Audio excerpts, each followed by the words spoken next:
Bonjour à tous, comment allez-vous? Chez nous, tout va bien. Nous vous souhaitons la bienvenue sur notre chaîne Cuisine pratique pour les non-voyants pour une nouvelle recette. Aujourd'hui, c'est un pain apéro sans gluten. Mais bien évidemment, si vous pouvez consommer du gluten, vous pouvez adapter la recette en conséquence et je vais vous expliquer comment. Donc là, je suis en train déjà de mélanger ma pâte, mais je vais vous expliquer toute la liste des ingrédients. J'ai donc utilisé une farine à pain sans gluten, c'est-à-dire c'est un mix, pour moitié, c'est-à-dire j'en ai mis 200 grammes. Ensuite, j'ai mis 200 grammes de farine de sarrasin, un petit peu de sel, mais pas trop, parce que nous aurons des ingrédients salés. Donc, c'est pas la peine de mettre trop de sel. Il faut faire attention avec ça. Il y a une cuillère à soupe d'huile d'olive. Ensuite, il faudra de l'eau, bien évidemment. Et là, c'est du temps pour temps. Si on met 400 grammes d'éléments secs, donc de farine, on met 4 décis d'eau tiède. Une eau qui doit être aux alentours des 30 degrés.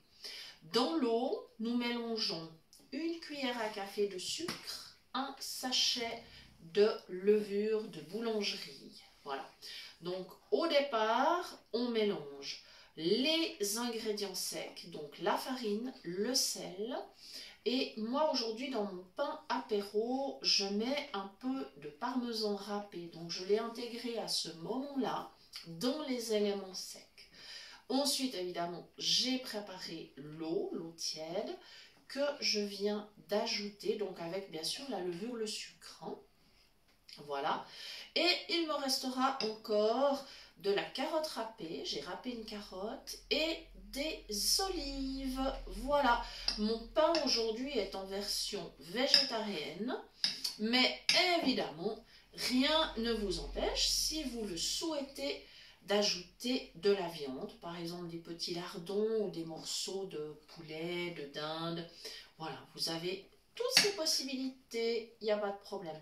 Au niveau des farines, vous pouvez évidemment utiliser par exemple seulement la farine pour pain sans gluten si vous n'aimez pas le sarrasin par exemple, ou alors aussi moitié farine de riz. À vous de voir, à vous de trouver l'équilibre qui vous convient pour votre pâte. Et bien sûr, si vous pouvez consommer du gluten, alors à ce moment-là, il n'y a pas de souci. Vous prenez une farine classique pour faire le pain et je vous conseille quand même d'ajouter au moins 10% par exemple de farine complète. Ça vous donnera un pain quand même plus, ben, plus sympa et puis surtout plus nutritif parce que la farine blanche n'est pas très nutritive quand même. Hein. Voilà, parce qu'on lui a enlevé en fait le meilleur. Voilà, donc je suis toujours en train de mélanger ma pâte. Je vais mettre encore un tout petit peu d'eau parce qu'elle est trop épaisse. Alors, ce sera une pâte qu'on ne pourra pas pétrir à la main. Elle va être un peu plus liquide qu'une pâte à pain traditionnelle. Et je vais vous expliquer ça, c'est que le pain sans gluten va devoir lever, mais plus longtemps qu'un pain sans gluten, qu'un pain avec gluten, pardon, excusez-moi, je dis des bêtises, voilà. Parce que, évidemment, cette farine étant totalement dépourvue de gluten, c'est l'élément habituellement qui fait lever le pain. Donc il faudra beaucoup plus de temps, ce qui fait qu'il faudra compter dans le four ou près d'un radiateur, comme vous voulez. Il faudra compter en tout cas 2 heures à 2 heures et demie pour que la pâte lève. Et attention, on va la mettre dans le moule, elle ne lèvera qu'une seule fois. Au moment où elle aura levé, on pourra encore répartir par exemple dessus des petites graines, graines de lin ou autres, graines de sésame, de pavot, de tournesol, ce que vous voulez. Ou pas de graines du tout si vous n'aimez pas. Et ensuite, on montera la température du four à 200 degrés pour la cuisson. Voilà. Et le temps de cuisson dépendra du type de moule que vous allez utiliser. Alors moi aujourd'hui j'ai pris un moule rond en silicone, donc mon temps de cuisson sera peut-être un petit peu plus bref, c'est-à-dire qu'au lieu des peut-être 60 minutes qu'il me faudrait dans un moule à cake classique, j'aurai peut-être 50-55 minutes. Il faudra contrôler avec le couteau, comme on fait toujours, hein, comme on fait toujours pour les pains et les gâteaux. Voilà, voilà, ma pâte évolue bien, elle a une consistance qui commence à me plaire. Voilà, je mélange avec une cuillère, hein, parce que avec le fouet c'est impossible, la pâte est quand même trop épaisse. Voilà, c'est pas une pâte à cake, hein, qu'on soit bien d'accord, c'est quand même une pâte à pain, mais c'est une pâte à pain qui est un peu plus liquide qu'une pâte traditionnelle. Voilà, là j'aime bien la consistance. Ça me... Voilà, je touche avec les doigts, hein, pour être sûr. Ouais, j'aime bien la consistance. Ça me convient. Donc maintenant, je vais aller chercher ma carotte râpée que je vais incorporer. Voilà.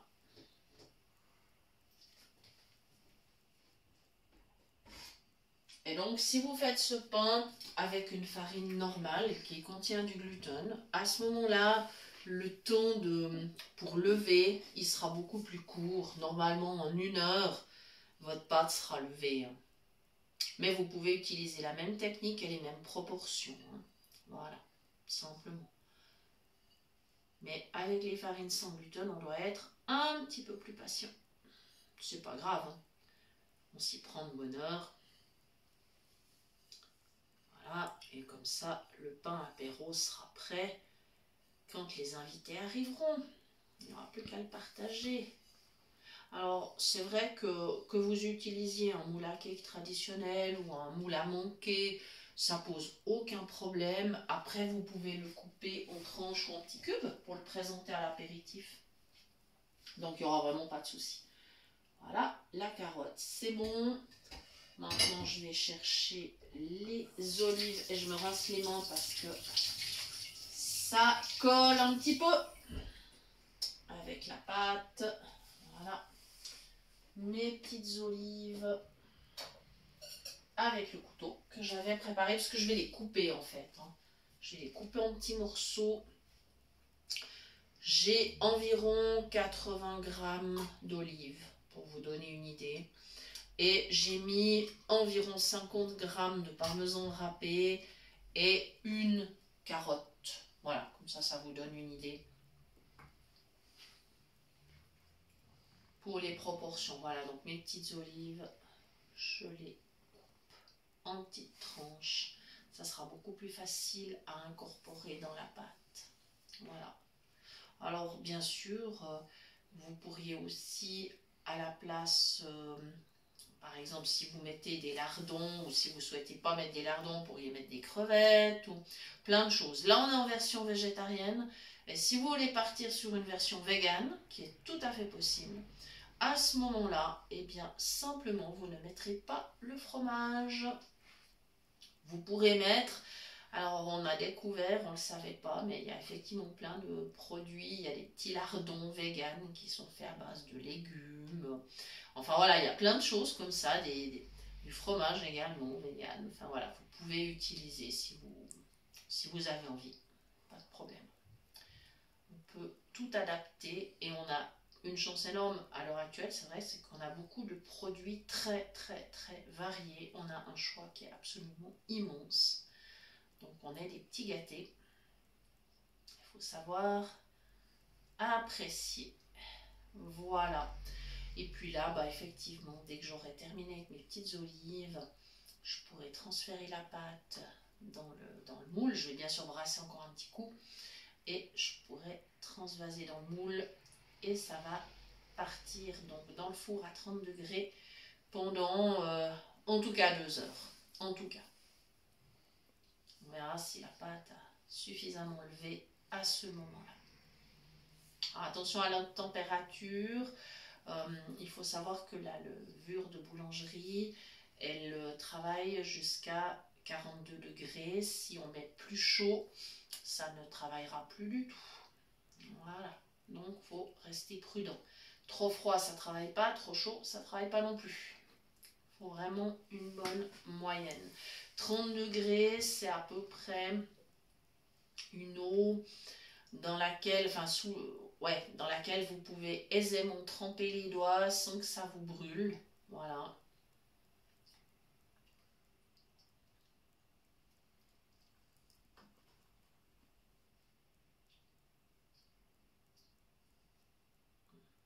Voilà, ben, il y en aura pas mal des petites olives. Ça va être chouette. Voilà, donc je ne vais pas non plus allonger la vidéo trop. Donc je vous rappelle que vous pouvez toujours nous écrire à l'adresse de la chaîne cuisinepratique@mail.ch pour toute demande de recettes, ou si vous voulez nous proposer des recettes, ou encore si vous souhaitez avoir les liens des prochaines vidéos directement dans votre boîte mail. Et je vous précise bien que nous ne revendons pas les adresses, nous n'envoyons pas le spam, nous n'envoyons pas de publicité et nous n'avons rien à vendre. Voilà. Il me reste à vous dire un grand merci d'avoir suivi cette recette avec nous et nous espérons que vous aurez du plaisir à préparer ce pain apéro qui est vraiment super bon. Et nous vous disons à bientôt pour de nouvelles idées cuisine. Merci.